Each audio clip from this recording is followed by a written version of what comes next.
afternoon, everyone. Thank you for joining us for this History Brown Bag presentation in conjunction with the Holocaust Observances Week. Dr. Joan Clinefelter has been teaching history at the University of Northern Colorado since 1995. Her areas of expertise include modern European history, 20th century Europe, modern Germany. She will be presenting Holocaust 101. Please join me in welcoming Professor Clinefelter to the front.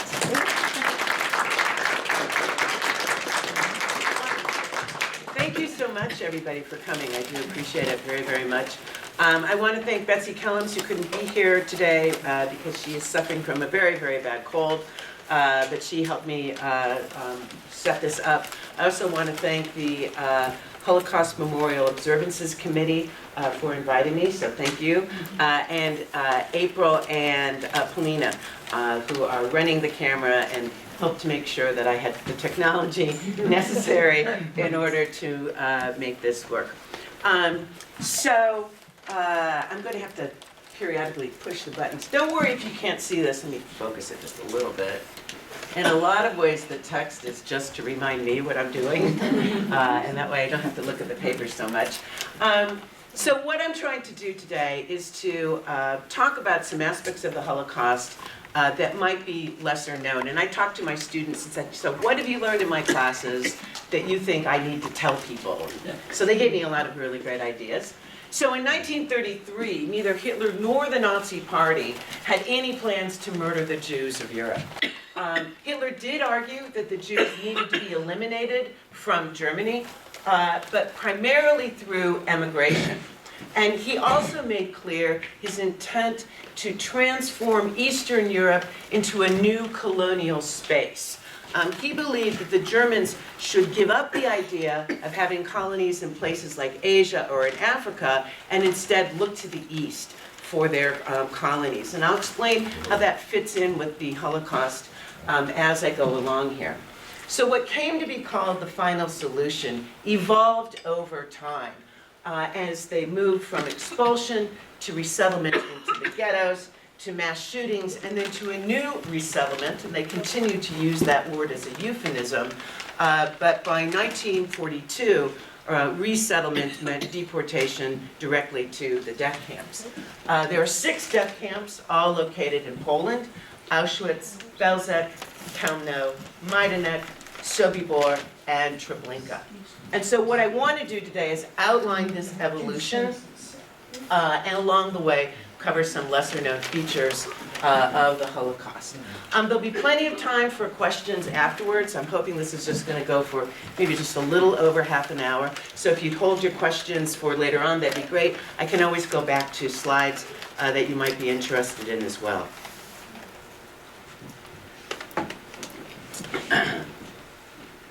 Okay, so you probably have all heard about the Nuremberg Laws.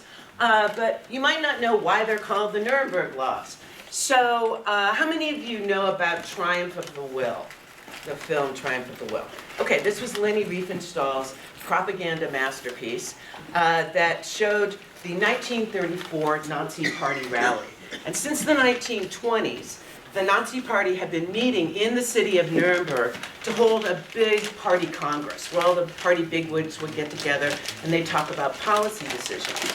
So in 1935, at the Nazi Party rally in Nuremberg, they had a special session of the Reichstag, the German government, and they passed the Nuremberg Laws. So they're called the Nuremberg Laws because they were passed at this Nazi Party rally. Now the Nuremberg Laws legally defined who was Jewish, and it had nothing to do with the way that people identified or even whether or not they believed in the Jewish faith. So the way that they identified Jews was, first, if they had 3 or 4 grandparents who were Jewish. So it didn't matter whether this individual had ever gone to synagogue, ever gone to temple, ever had a bar mitzvah or a bat mitzvah. It was what was the religion of their grandparents. Now, why the grandparents? Well, Germany as a unified country was not created until 1871. And the Nazis wanted to make sure that they could capture anybody whose grandparents potentially had converted to Christianity. Because conversion to a different religion did not change somebody's quote-unquote Jewishness. According to the Nazis, you could no more convert your way out of being Jewish than one could convert their eye color. So this is the first way that they looked at trying to figure out who was and wasn't Jewish. And when children were born in Germany at this time, and this is true for Christians as well as for Jews, the child's religion had to be declared on the birth certificate. And because the Nazis have these records, they now could figure out who was Jewish according to the Nuremberg laws.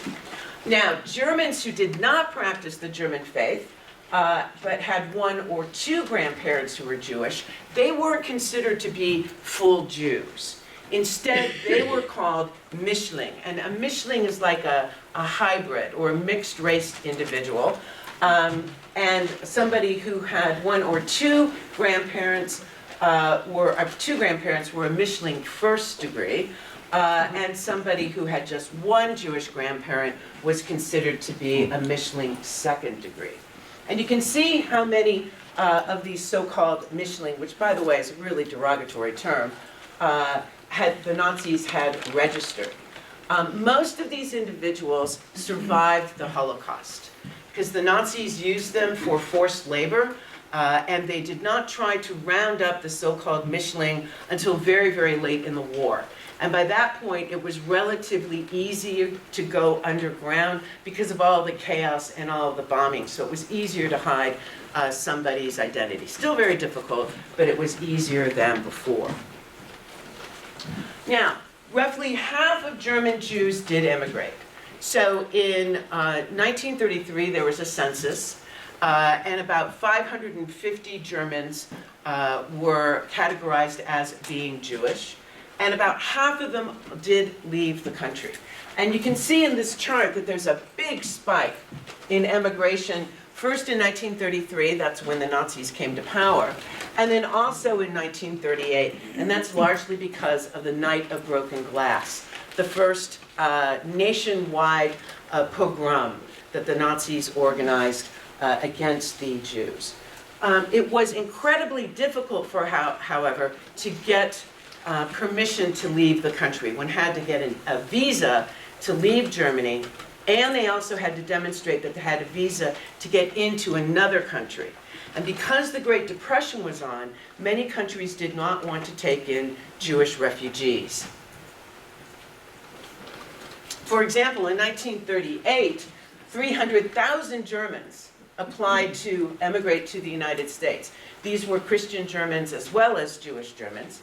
But we had a quota at that point, and you can see the quota was just over 27,000 individuals. They didn't even approve the full complement of visas that the quota said that the American officials should. Only 20,000 visas were approved. And the United States didn't have a separate quota for German Jews. And so this meant that German Jews had to compete with Germans when they applied for a visa to come to the United States or any place else. And the Jews in Germany went all over. They really covered the globe as they tried to find a place that would take them in so that they could leave and escape Nazi persecution. So there's many Jews who end up going to Shanghai, 90,000 to the United States. There's 2,900 who get to Cuba. They go to South America. Many, of course, also go to Palestine as well. So many Jews do flee and try to find some place as a safe haven. A good example of a German Jewish family who left the country was Anne Frank's family. She was born in Frankfurt, Germany, and her family moved to the Netherlands in 1934 in an effort to escape Nazi persecution. Now, things really begin to change for the Jews, particularly with the invasion of Poland in 1939.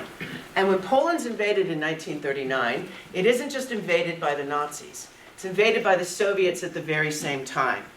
And the Nazis and the Soviets had an agreement to basically stop along this line, there's a river there, the river Bug, spelled like bug.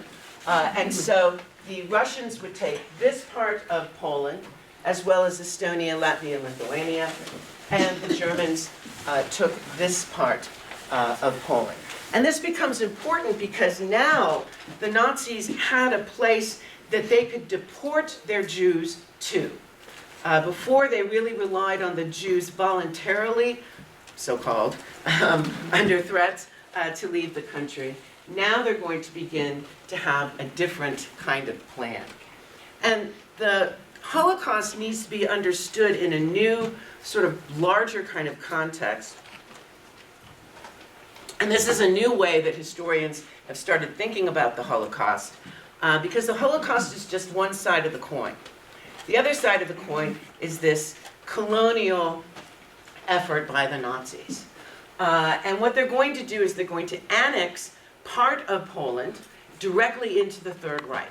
And that's going to become new German territory. I'll show you this on a map in just a minute. And then they're going to resettle both Christian Poles and Jewish Poles. They're going to move them out of these areas that they've annexed into the new parts of Germany and dump them into the rump part of Poland that was under direct Nazi occupation. This was known as the Polish General Government. And then they're going to be resettling Jews, moving them into ghettos so that they contain them and they can free up this space. So they're also going to have ethnic Germans come in, which I'll explain in just a second. So these are the new annexed areas. So these have been part of Poland. And the Nazis absorbed these into the Third Reich. And this green area, the general government, sort of becomes a dumping ground. And what the Nazis want to do is they want to clear out this area of as many Poles and Jews as they possibly can, and contain the Poles into, or the Jews into ghettos, so that they know where they are and they're kind of contained, and then push Christian Poles into the rump of the general government. They move out some 2.5 million individuals. And what's going on here is that the Nazis are thinking of this new area in the East as their colonial space. This is the Lebensraum, the living space. And Hitler conceived of this as being very much in line with what the Americans did in the West. And in fact, he actually talks about Poland as being the Germans' West, or the Germans' version of India as well. And so what he has in mind is, and I'm going to use some language here, but I'm thinking, trying to give you the Nazi point of view. They believe that these areas are filled with lesser races, uncivilized people, who need to be moved out or contained into ghettos. And he thinks of ghettos as reservations, just as we put Native Americans in reservations and move them out in the West. And then once the so-called lesser races are moved out, racial settlers will move in, and they will transform these areas into German territory. Now, where are they getting these so-called racial settlers? Well, part of the Nazi-Soviet pact included a population transfer. Stalin had large numbers of German minorities who had been living in Estonia, Latvia, Lithuania, parts of Ukraine, parts of the Soviet Union. And these German minorities had been in these areas for a very, very long time. For example, Catherine the Great invited German businessmen to come in and settle in Russia. And so many of these German minorities were their descendants. The Nazis considered these individuals to be Germans, and they called them Volksdeutsche. That was the name that they gave them. And so what they want to do is move out the Poles and the Jews from these newly incorporated provinces, move in these German minorities, who will then settle the land as racial settlers. So this is the idea of Lebensraum. And when they move out the Poles and the Jews, they're going to give the Polish and the Polish Jewish homes and businesses to these racial settlers. So here, for example, we see one of these Volksdeutsche families being given a tour by their German guide of their new home. And these new homes were fully stocked because the Poles and the Jews could take only what they could carry. So it had all the linens there, all the dishes, pots, pans, furniture. They're just fully all ready for settlement. And what the Nazis want to do then is transform this space into German space. And that's why they're moving out the Jews and the Poles. And all this is going on while the war is going on, which gives you an idea of how committed the Nazis are to this idea. So again, here we've got these incorporated territories that are now part of Germany. They're moving out large numbers of Christian and Jewish Poles, dumping them into the general government. The Jews are then contained into these ghettos, and the ghettos are going to start appearing all across this territory. Now eventually, what the Nazis hope, once they start invading the Soviet Union, what they intend to do after the war is transform all of this space into German space. And they imagine that Poles will be used as slave laborers, and that the SS will be given large landed estates. And basically the Poles are going to be their peasants, their serfs, their slave laborers. And in this way, all of this territory will be Germanized. And by 1941, they make the decision that there are not going to be any Jews in this territory alive at all. So the conditions in the ghettos are absolutely dire, and the Nazis ensured that many Jews in the ghettos are going to die of disease and starvation. To give you an idea about the rations, in most of the ghettos, the Jews have the right to have access to about 185 calories a day. That's about as many calories that are in a peanut butter sandwich.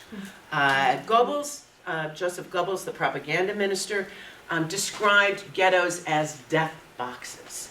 So here's one way that they could reduce the size of the Jewish population, but they're still imagining that they will find a space further to the east, behind the Ural Mountains, where they will eventually be able to round up the Jews, take them there, and just dump them.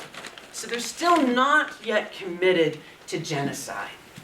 That's going to happen in 1941 with the invasion of the Soviet Union. Because when they invade the Soviet Union, I think I've got it back here, when they invade the Soviet Union, there's going to be sweeps of armies that come in, and behind each of the four main army groups, Army Group A goes to Estonia, and then Army Group B, C, and D, they're going to be followed behind by mobilized killing units. These are known as the Einsatzgruppen. And by August of 1941, the decision has been made that in the territories of Estonia, Latvia, Lithuania, and particularly Ukraine, they aren't going to immediately ghettoize the Jews. They're simply going to round them up and kill them by shooting them in the back of the head and burying them in mass graves. This is now what's known as the Holocaust by bullets. It goes on from at least August of 1941 until December of 1941. And more Jews are killed in the Holocaust by bullets than were killed at Auschwitz. At Auschwitz, 1.1 million Jews were killed. The Holocaust by bullets kills 1.5 million Jews. And we know exact numbers for the Einsatzgruppen murders, this Holocaust by bullets, because they kept a close tally. There's somebody at the pits who's marking off how many Jewish men, how many Jewish women, and how many Jewish children are being killed in each one of these campaigns. The largest campaign was at Babi Yar, where over the course of 2 days, more than 33,000 Jews are killed by being shot. Now, Stahlecker was one of the heads of the Einsatzgruppen, and he writes up a report that summarized his men's actions from August to December of 1941, and he produces this map. And he proudly reported that this one group had killed 218,250 Jews within 3.5 months. Can you tell what these little symbols are? Coffins. Yeah, they're coffins. Yes. And this is how he illustrated his report. So he's got the cover sheet, and then you turn the page, and then here is this map. He proudly notes that this area is free of all Jews, and then underneath each one of the coffins, he has the number of Jews who had been shot in that area. So historians believe that by October 1941, Heinrich Himmler had given the order to change this process. Because what they discovered is that these killing campaigns took an enormous toll on the Germans who were doing the killing. And these men, they suffer from what we would now call post-traumatic stress disorder. There's high rates of suicide, high rates of alcoholism and drug abuse, because most often the killers are shooting people like 6 feet away. And so this takes an enormous toll on the killers. And what Himmler wants is for Odilo Globoknik, who's the leader of the SS in the Lublin region of the general government, to come up with a way to distance the Germans from the mass killings. And so they're going to find a way where the Germans don't have to get their hands dirty, so to speak. This is where they come up with the idea of creating death camps.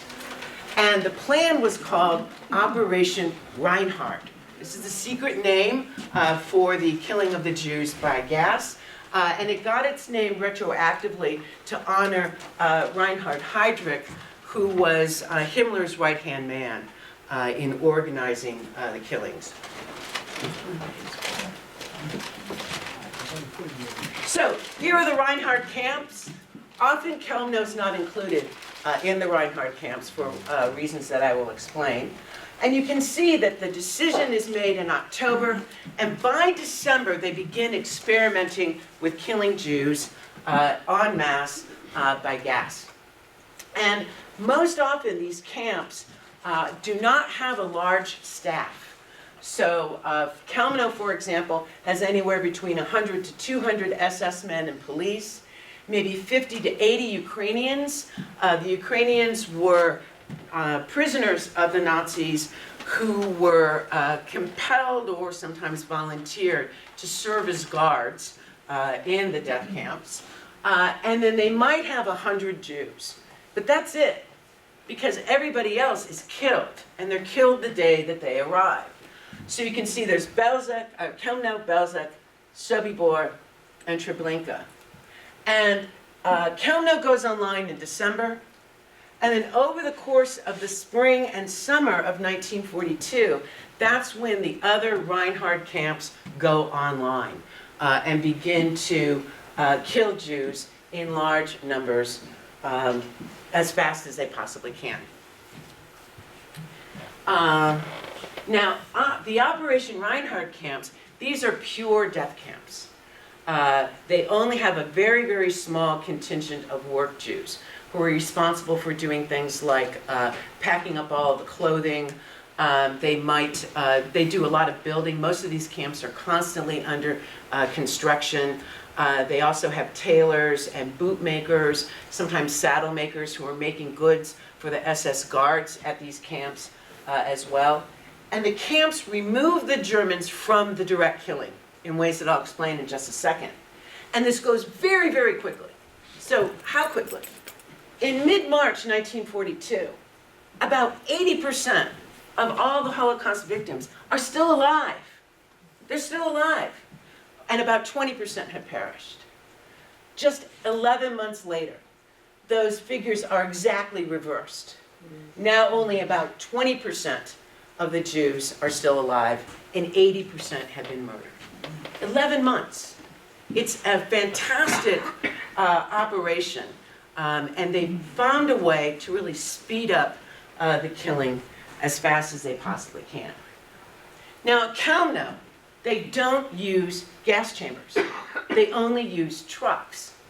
And they got this idea because the Nazis had had an earlier program that started in 1939, where they murdered handicapped adults. And when they murdered handicapped adults in Germany, they murdered them in these gas vans, which I'll show you in just a second. And when Himmler starts thinking about, we have to come up with this different process, really distance the Germans from the killing, they rely on this previous operation, the so-called euthanasia project that the Nazis had had. And in fact, they take the very same vans that they used to murder handicapped Germans, and they take them east. And they also take the very same personnel. So many of the commandants of the death camps had actually worked in the euthanasia program earlier. So the way that this works is that the Jews would arrive at Kalmno, and Kalmno is very, very small. They take a manor house and they surround it with barbed wire, and right across from the manor house is a church. Now the manor house has been destroyed, but it was on these grounds, and the Jews would arrive and they'd be given a speech. And the SS would tell them that they had come to a labor camp. Everybody would have work, but first they needed to take a shower, and there was a bowl of warm soup that was waiting for them after they had their shower from their trip from the ghettos to this so-called labor camp. And then in groups of anywhere between 40 to 60, they gather up the individuals, and they take them into this building, and they go down the stairs and into this basement. And the basement has a long central hallway, and off of the hallway are 2 rooms where they have the Jews undress. And then they give the Jews a bar of soap to continue the illusion that they're going to take a shower. And then the Jews are herded down this hallway, and at the very end, there's doors that open up to a large set of steps. And the steps go up directly into the back of a van.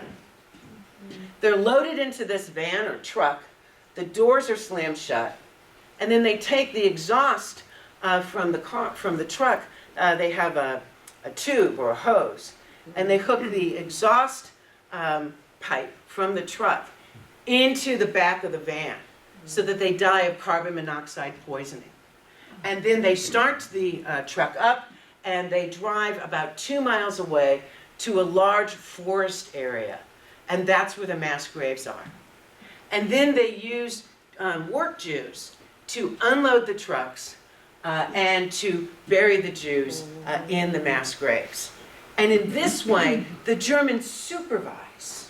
And yes, there are beatings and there's whippings that go on as they're getting them into the, to go down that hallway, but they're not participating directly into the killing. And so this is a way to distance the killers from mass murder.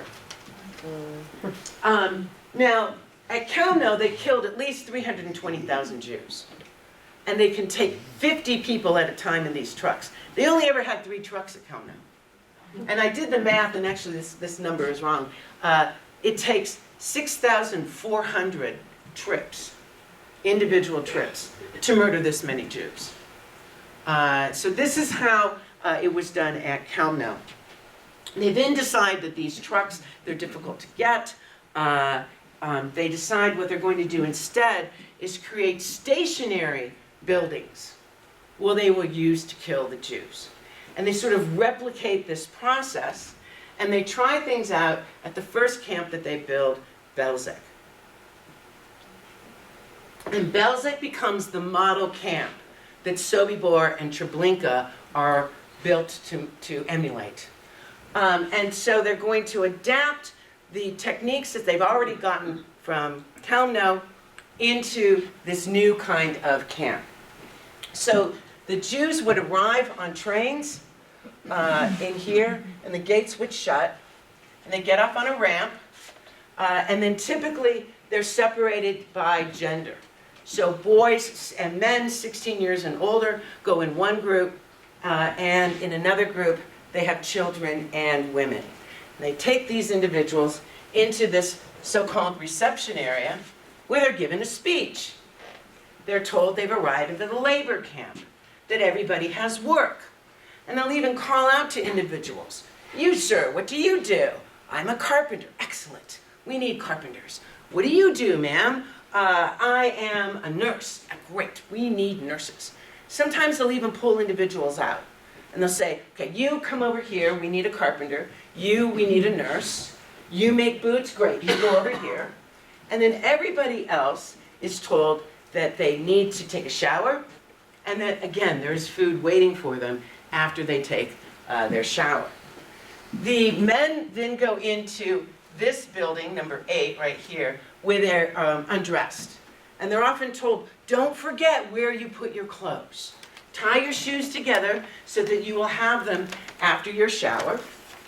And they take women into a separate room where they undress and also have their hair cut. And then they funnel these individuals into what was called the tube. And the tube is like a hallway. It's maybe anywhere between 12 feet to 8 feet wide, and it's got barbed wire on either side with branches woven in between them so that nobody can see in and the Jews can't see out. And they go into this tube, and the tube leads directly to the gas chambers. This is a relatively small building. It's got a central hallway with 3 rooms on either side of the central hallway. The Jews are moved into these chambers, by this time often with whips and with beatings and with threats. The doors are slammed shut, and then a tank engine starts up and pumps the exhaust fumes from the tank into the gas chambers. So again, they're killed by carbon monoxide poisoning. It takes anywhere between 20 minutes to half an hour. And once they get this process perfected, they can easily kill 2,000 individuals at one time. And again, they've distanced the Germans from the killing. They will then use a special task force known as Sonderkommando Jews. And these are Jews who live and work in the extermination part of the camp. They never leave. Once these work Jews are brought into the extermination area of the camp, they're going to be there for as long as they're alive. Eventually, they too will go into the gas chambers. These work Jews then take the bodies out of the gas chambers, and they don't have ovens. They have large, what the Nazis called grills. These are most often railroad tracks that have been laid out, and they lay the bodies with layers of wood, and they burn them in these open air bonfires. And then these brown areas demarcate the mass graves, where the remains are then put. So this is the typical process of how the Jews are killed. And because we can see that the camps are set up in a similar kind of way, and I'll show you Treblinka in just a second, we have a really good idea that this was really intentional and really systematized. Now, this is a survivor's drawing of Belzec. Do you notice anything odd about this image? All the trees? Yes, all the trees. So they're always in forested areas because they want to keep this as secret as they possibly can. Anything else you notice? No barbed wire. There's no barbed wire. There's barbed wire, it's just hidden by these trees here. The railroad. It's also very small. Look how small it is. These are not big operations. So here is Treblinka. Well, I am going to go longer than half an hour, but there'll be time for questions, I promise. And again, we've got the ramp, the reception area, the undressing rooms, the tube that go directly into the gas chambers. They're set up exactly the same way. Here's another image of Treblinka. The tube would have been right here. And again, you can see they're really small spaces. I've got this laid out in another. So Treblinka is just 32 acres. Belzec, just 18. Sobibor begins at 30 acres and then is expanded to 145. Kalmnow's just 5 acres. They kill 320,000 individuals in 5 acres of space. Now, they don't have to be big because they don't have big Jewish populations. The other death camps, Majdanek and Auschwitz, were a combination concentration camp and death camp. This is why we have larger numbers of survivors from these camps than from the others. For example, at Kalmnow, there's only 2 known survivors from Kalmnow, and both of these Jews were men who managed to escape. So Auschwitz, Birkenau, and Monowitz. Monowitz was an IG Farben plant that made synthetic rubber. It's on 500 acres. And then Majdanek, just under 700 acres. And it's at these camps where they use Cyclone B, which is a cyanide-based pesticide. Now, at Majdanek, the Soviets capture Majdanek intact. So the gas chambers are the original gas chambers there. The Nazis blow up the original gas chambers at Auschwitz. And the blue stain you see here, that's what's left from this Cyclone B, because it left behind a telltale blue stain on the walls. Which death camp a Jew was sent to was dependent upon geography. So they were typically sent to the death camp that was closest to them, and the Nazis purposely built the death camps along railroad lines that connected the largest of the ghettos to the death camps to make the transportation easier. Auschwitz is the best known camp, in part because it was the largest. Also, this is where most Western Jews were sent to. And Auschwitz was chosen for its site because it also is on railroad lines that can directly link up to other major cities. And so here we've got Paris, we've got Rome, Athens down here. And you can see that all of these places on here are feeding into Auschwitz. So now the Nazis don't have to contain the Jews in ghettos. They can empty the ghettos, take them into the death camps, and simply eliminate the Jews entirely. Now, there was resistance. In every camp, in every ghetto, there is resistance. But most often, armed resistance did not begin until the fall of 1942. Because until then, it wasn't clear to the Jews that the Nazis intended to kill everybody. It takes a while for them to get this into their heads because it just seems so fantastic and so absolutely impossible. But by late 1942, there are lots of young Jews in their 20s and in their teens, and they've lost their grandparents, and they've lost their parents. They have no reason not to fight. Because before, any kind of resistance in the ghetto could lead to reprisals, and now they don't really have to worry about that because their loved ones have already perished in the Holocaust. In addition to resistance in the ghettos and in the camps, there's also resistance throughout this whole area conducted by Jews who escape the ghettos, sometimes escape the camps as well, and they become partisan fighters. And they conduct a guerrilla warfare against the Nazis from 1942 until the end of the war. There's at least 30,000 of these Jews who are participating in these partisan units, and they include both men and women. So there was armed resistance. There's also other kinds of resistance, and that has to do with preserving history.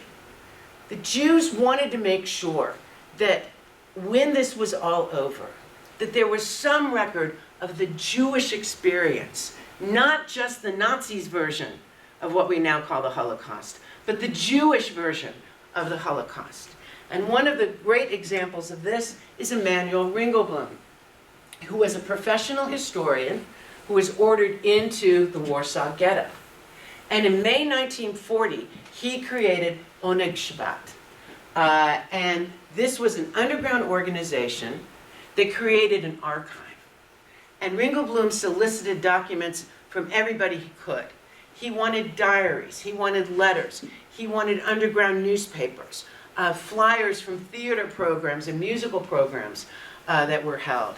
He encouraged teachers to have their students write essays about their lives, and those would then go into the archive as well. And then they buried the documents around the ghetto in anything that they could find. And so here we've got a metal box and a milk can. They bury whatever is handy. And there's some Jews who know where the documents are buried. And the hope is that someone will survive, so that when the war is over, the documents can be found and recovered. That did in fact happen. The archives were discovered in 1946 and in 1950 by survivors. And here we see survivors who are taking these boxes of documents out. And they form the core of the Jewish Historical Institute in Warsaw's archive today. Many of these documents are digitized so that all kinds of researchers can have access to them. Now, in one of these caches, 19-year-old David Graber left behind his last will and testament, in which he said, and I don't normally read off PowerPoints because I think it's really annoying, but I think we need to hear his words. What we were unable to cry and shriek out to the world, we buried in the ground. I would love to see the moment in which the great treasure will be dug up and scream truth to the world, so that the world may know all, so the ones who did not live through it may be glad, and we may feel like veterans with medals on our chest.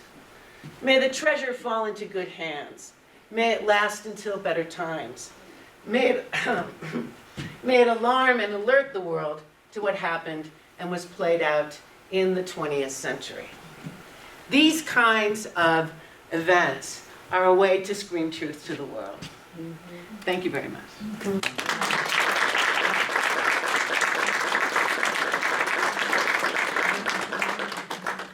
Okay, questions? Go back one. Is that true if one was not found? Yes. So a third cache is suspected to exist. Most scholars believe it's buried underneath the Chinese embassy in Warsaw. And the Chinese are not letting anybody dig. But that's the assumption. But we do know there were 3 caches, and so just 2 have been located. What happened to Ringelblum? Ringelblum was smuggled out of the ghetto, and he was imprisoned he was captured and imprisoned by the Nazis with his wife and his young child. And the underground contacts him in this prison and says, "We can get you out, but we can't take your wife and child." And he says, "I'm not leaving my wife and child." And so Ringelblum was executed by the Nazis along with his wife and his young son. Yes? Was it a Chinese or some, what you just said? Embassy. Back then? Embassy. No, so it wasn't the Chinese embassy then. It's the embassy that's built after the war. Yes? Does the Camp Belzec still exist as a historical structure where you could tour it? So you can tour all the death camps, but there's very, very little left.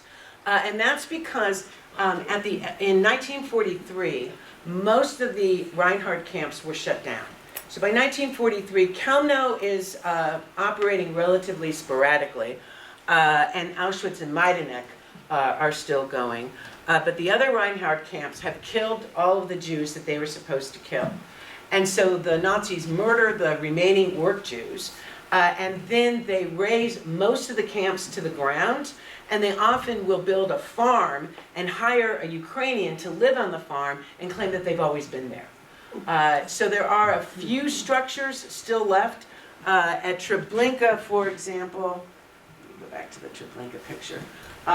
So this tower still exists at Treblinka, and some of the SS houses also still exist, but almost everything else is not there anymore. But all of these sites are memorial sites that can be toured. Yes? So, when you are describing these camps and the scale and I guess the industriousness of it, I can't help but harken back to my courses with Stan Luger and think like you needed to have theories of capitalism and industrial society in place for something like this to happen. Is that a proper way of thinking about how they could disconnected themselves from the production? Yeah, I think so. I think the other thing that's operating here, and something that really marks the Nazi genocide of European Jewry as something really extraordinary, is that you have the whole apparatus of a modernized industrial state behind this process. So they can devote the manpower necessary, and all the rail as well. For the Nazis always considered World War II to be a racial war. They treat the Soviet prisoners of war, for example, very differently than they treat French prisoners of war. And in many ways, the war against the Jews was the second front of this war. So they're conducting a war by 1941 against the Russians, and they're conducting a war against the Jews. And they're very, very committed to this war against the Jews. Yeah. Yes? All of this seems based on a belief in a genetic definition of Judaism and other groups. Mm-hmm. Was that really widespread, and where did that come from? Yeah, that is a great question. So they don't really have the idea of genetics yet, but there is this idea of race. And basically what happens is over the course of the 19th century, the 1800s, the very old ideas about anti-Semitism that were largely driven by religion and religious identity become transformed into this idea of race. So in the 19th century, you've got the British talking about the British race, and the Germans talking about the German race, and the Jews get coded as a race then. And that becomes really, really deadly because, again, you can't convert your way out of a race, right? Much of the Nazi ideology has an awful lot in common with white supremacist racial thinking. I mean, this idea that there is, and well, really race, I mean, race, it's such a stupid way to divide people up, and it doesn't really mean anything anyway. But yeah, Judaism is not a race, it's a religion. And with the Nuremberg laws, it didn't even matter whether somebody identified as being Jewish or practiced Judaism. Because for the Nazis, it wasn't religion. It was much more this kind of heritage. Yeah. Yes? When the Germans and the Soviets were both rounding up the Jews, after that was all done, and Germany wanted to take over the Soviet. How did they do that? When they take over the Soviet areas? Okay. So the Soviets are not rounding up Jews.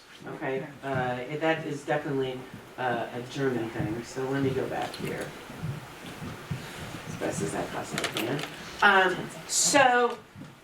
In 1939, this was basically the line of demarcation with the Nazis over here and the Soviets over here. Okay, and then in 1941, Hitler invades the Soviet Union and starts moving into this area, and the Soviets pull back initially, and there's a line that stretches from Leningrad to Moscow, and eventually down to Stalingrad. And the Nazis move into this area, and it's this area where the Soviets had been, where the Holocaust by bullets really takes place. And then they're fighting this war against the Russians. And what the Nazis believed was that they would be able to defeat the Russians in 6 weeks, because they regarded the Russians as subhuman, basically just a step above the Jews. And the Nazis were hoping to wipe out the Russians and then move Jews from the ghettos into far eastern Russian areas that the Nazis were not interested in settling. Kind of like behind the Ural Mountains, maybe like think of Siberia. But that, of course, does not work out because the Russians refuse to back down. And then when the Russians counterattacked in 1942, November of 1942 with Stalingrad, then the Russians begin moving back across Eastern Europe. And it's the Russians who liberated Majdanek, and it's the Russians who liberate Auschwitz. So the Russians are the first to come across the death camps. The Russians actually bring all kinds of media with them, newspaper reporters, and they also make lots and lots of films as well to show to the Western Allies. And the Western Allies often do not believe the Soviet propaganda. They think that this isn't possible, in part because the Germans were part of Western civilization, right? And they simply can't believe that a Western civilized people could possibly commit such barbarism. Does that answer your question? Yeah, so now basically the Russians are doing the same thing to Ukraine, they're kind of just pushing them out. Yeah, yeah. Exactly what Germany It's very did to similar. them, now they're kind of like, Yeah, and then you have this whole idiocy about the Russians claiming that Ukraine is dominated by Nazis. Yeah, right. Yeah, No. Yeah, exactly. Yes. When the Germans moved the Jews to the ghettos, were the ghetto areas already a predominantly Jewish area or not? It really depended. Most often they're moved into a part of the city like Warsaw that had had the largest concentration of Jews. So typically Jews in Poland lived in communities that were not necessarily entirely Jewish.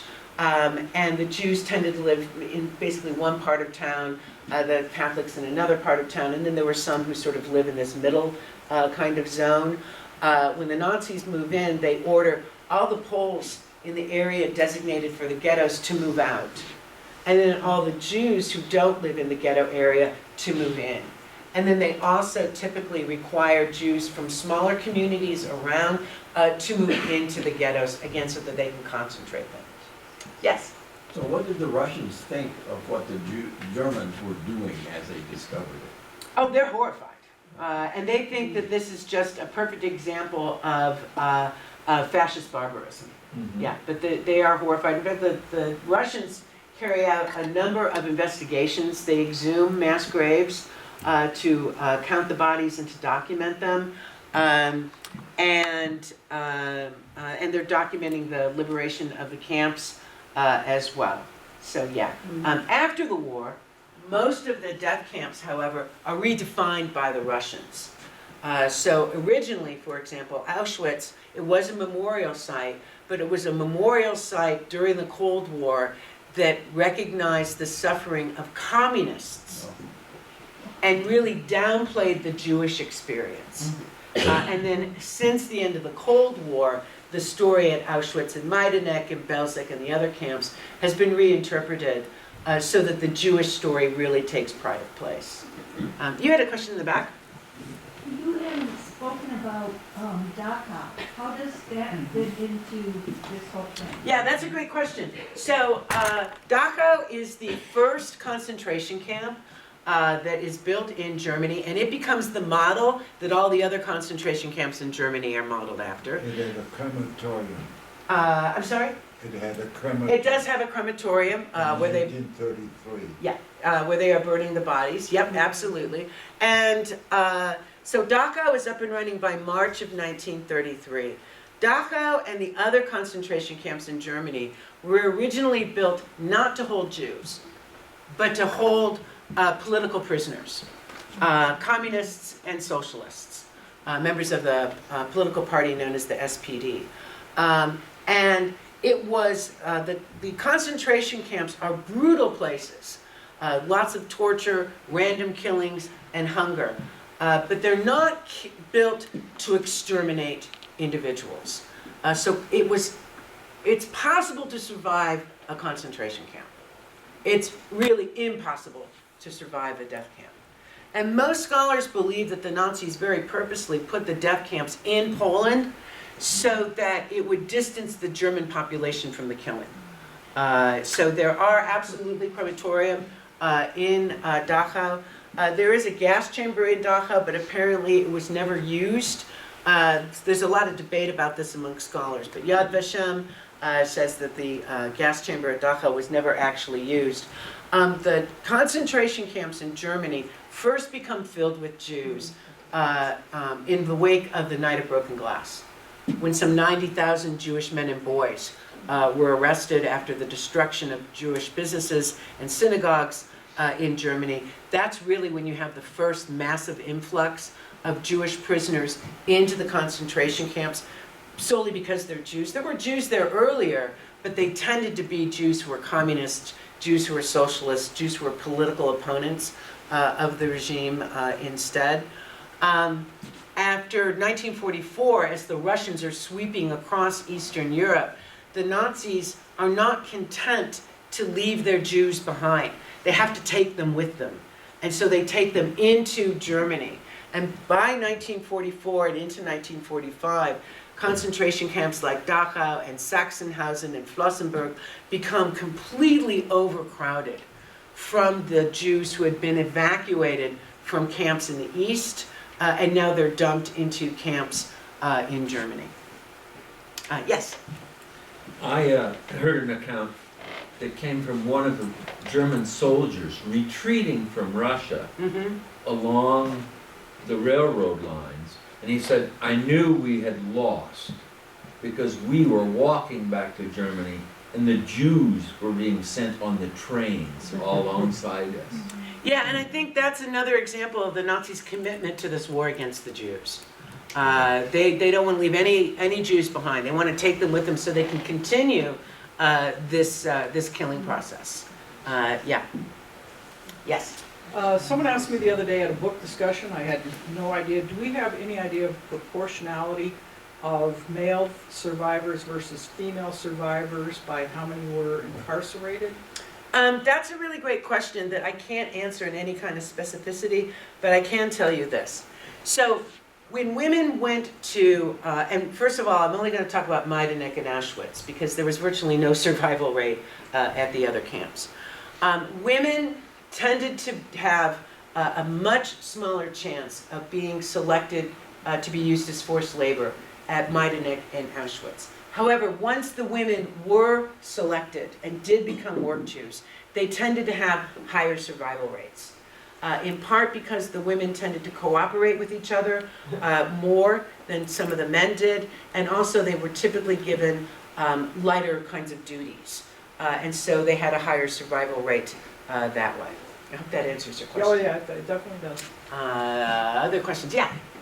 So when the Jews were fleeing to, I believe it was in 1938, when they were fleeing all over the place to get away from... Yeah, they started in 1933, but yes, yeah. Anyway, when they migrated into the U.S., because the U.S. only allowed, what, 27,000? Yes. So, but 90,000 came into the U.S., did they come in illegally? No, so that's the total. So 1938, the Americans let 20,000 in. Between 1933 and 1939, 90,000 German Jews get into the United States. Okay. And once the war starts, the doors really slam shut on any kind of immigration. And by September of 1941, Himmler says no more immigration at all. We're going to completely stop that process entirely. So they came in legally, is what you're saying? Yes, they did come in. 90,000 came in? Yeah, they came in legally. Yes, they came in legally. Yes, sir. Yeah, in today's Germany, what's the population of Jews returning to Germany? Yeah, another really good question. So the German population German Jewish population never really recovers. I can't answer your question specifically. There is a very small Jewish population. I can tell you that in 1950, there were 37,000 Jews who were still living in Germany. And that's out of a pre-war population of some 550,000 Jews. So from 550,000 to just 37,000. Yeah, there were an awful lot of Jews who simply did not want to stay in Germany for reasons that, make an awful lot of sense. Yes? Yes, my grandparents were born outside of Warsaw. Mm-hmm. They immigrated here in 1898, and the stories my grandfather would tell us about how the Jews were treated, even back then. Oh, yes. Yeah. And I had the privilege several years ago of visiting Dachau. It's a very humbling experience. It just, and I'm a retired nurse, and at one time I took care of one of the judges for the Nuremberg trial. Oh, wow. Yes. Wow. And he had some stories to tell, let me tell you. Until they were hung, those Germans maintained their innocence. Oh, yes. Yeah. Yes, this was all Himmler's idea. Hitler didn't know anything about it. We didn't know anything about it. Yeah, a bunch of liars. In fact, the last judge of the Nuremberg trials died 2 weeks ago at 102. Yeah, just recently. Yeah. Yes.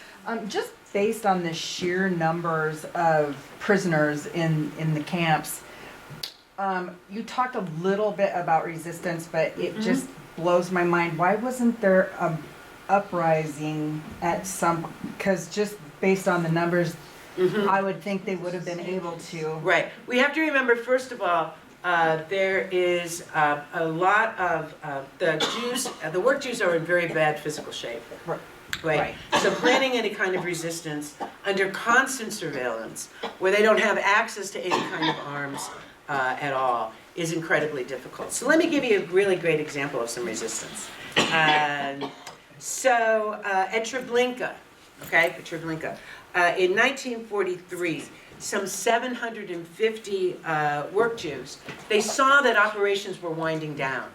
And they began to understand that the camp was going to be shut down, and when that happened, that they would be killed.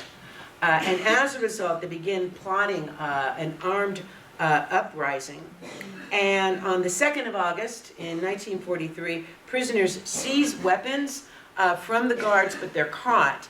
But hundreds of Jews then run for the fences and break through the fences and escape into the woods. Now the problem with Jews escaping into the woods is there's not really any place to run to for safety, because the local Polish population is typically not going to be helpful, although there were some Poles who did help. And the Nazis are going to comb through the forest to make sure that they get any possible survivors that they could. Of the 750 Jews who escaped at Treblinka, 70 were alive at the end of the war in 1945. Now the uprising at Treblinka inspired an uprising at Sobibor. And Sobibor is one of the lesser known camps, and there's a really excellent book that was written by a survivor of Sobibor. His name was Thomas Blatt, B-L-A-T-T. And the book is called From the Ashes of Sobibor. And the great thing about this book is it doesn't just start with the Holocaust. So you learn about Blatt and his Jewish community in Poland before the war, and then how the Nazis come and move them into a ghetto.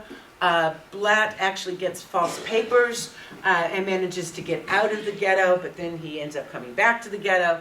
And he goes to Sobibor, and he works in Sobibor, and he participated in the uprising. And the uprising at Treblinka inspired the Jews at Sobibor, who had an advantage because the Germans imprisoned Soviet POWs who had military training at Sobibor. And so they smuggle arms and weapons in, and on the day of the uprising, let me check my date here, 14th of October in 1943, the Jews rise up.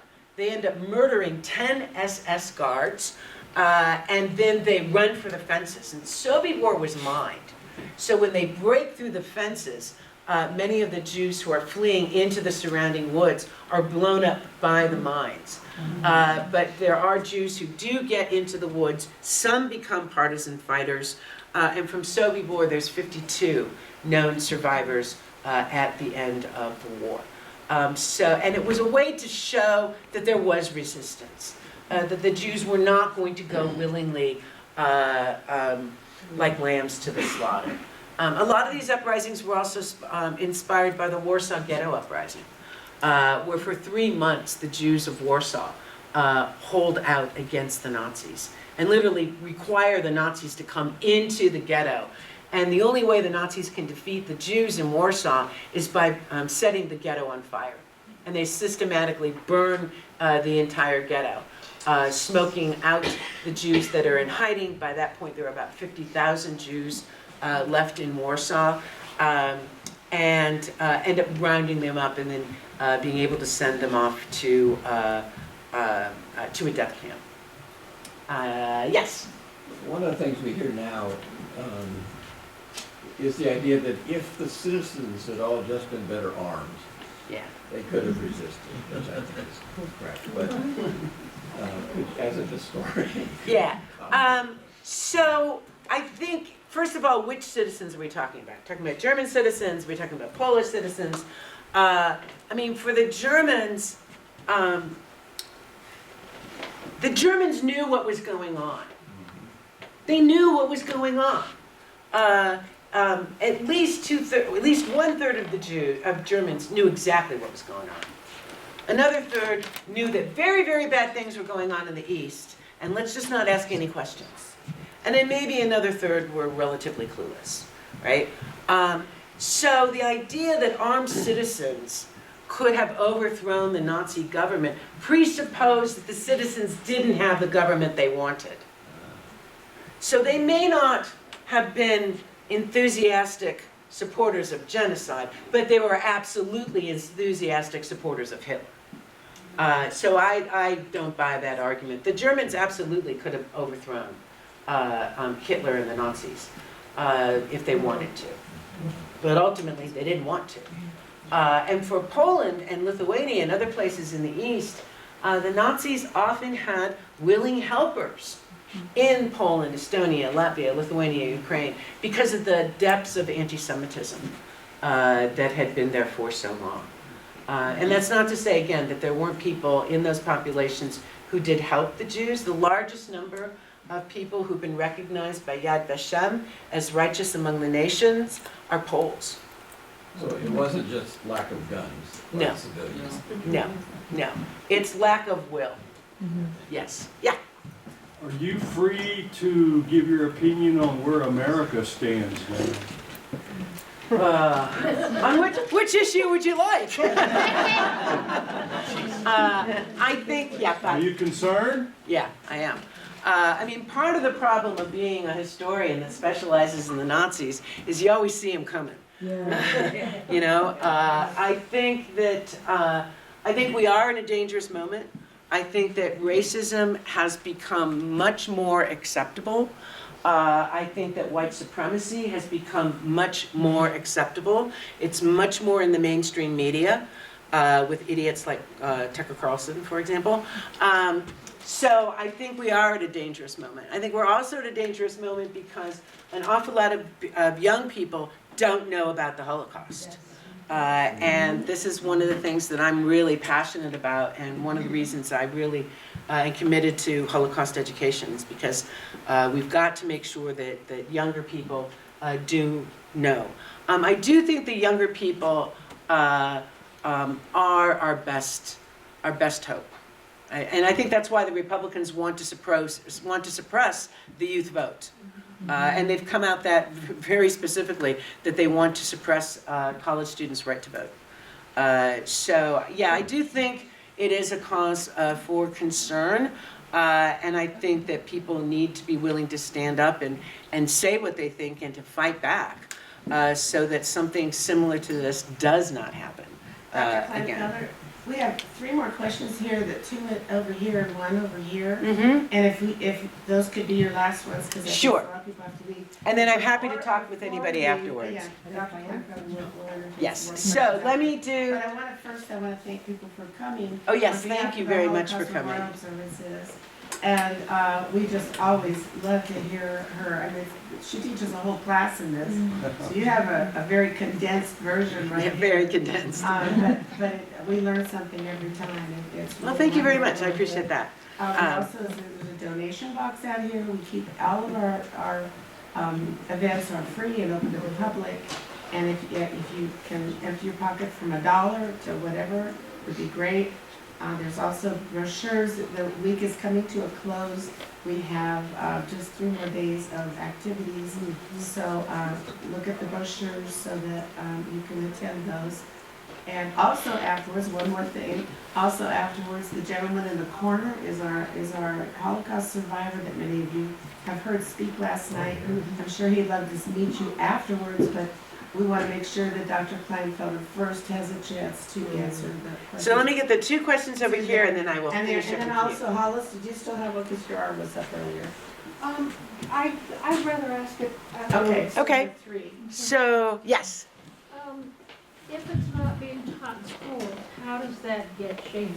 So that it's a requirement in the curriculum? Yeah. So actually, there has been a move across the country to get, to require Holocaust education in K-12 education, and that is now the case in Colorado. So one of the things that I do is work with school teachers for how to develop curriculum, and many of the students who take my class are going to be future school teachers. So I think that's one of the best ways to do that. I think that also these kinds of events are also ways to get the word out as best as we possibly can. But there has been this concerted effort to get more and more states to require Holocaust education in K-12 schools. Some nationwide movement, Mhm. where, you know, Yeah. where it can be done. Yeah, exactly.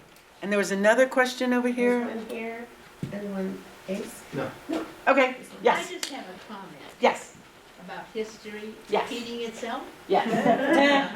It's scary. It is, but we can see similar patterns, but that doesn't mean that those patterns cannot be interrupted. Especially with us who remember Yeah, all this. yeah, absolutely. Yeah, exactly. I think that's a great note to end on. How about a Thank- round of applause? Thank you Yes. all.